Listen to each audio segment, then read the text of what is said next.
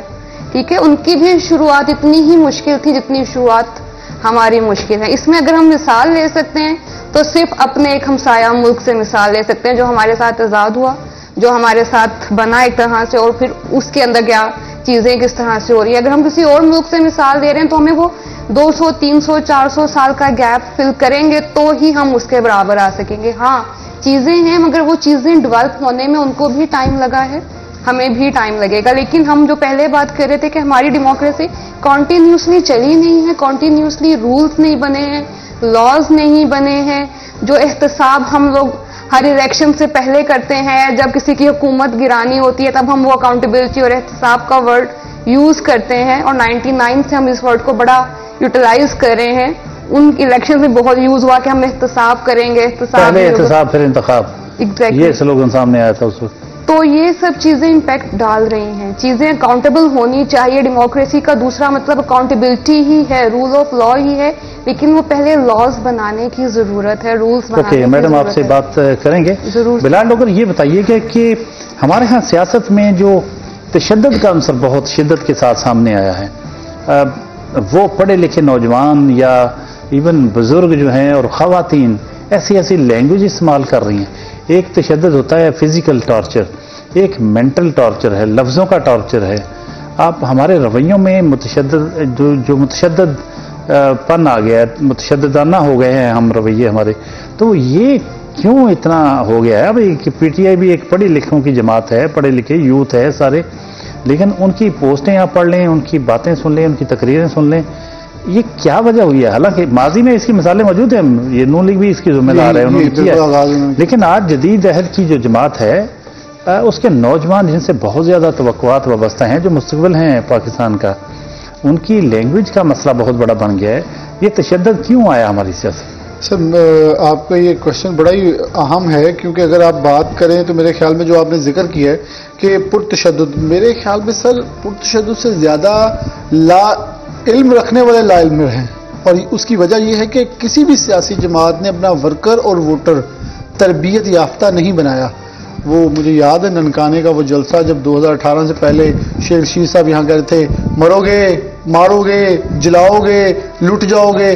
بلال, یہ بڑی زبردست مثال آپ نے دی ہے. بات یہیں سے کنٹینیو کریں گے. بات اس وقت ایک بریک لینی ہے, بریک کے بعد دوبارہ حاضر ہوں گے. ناظرین, بہت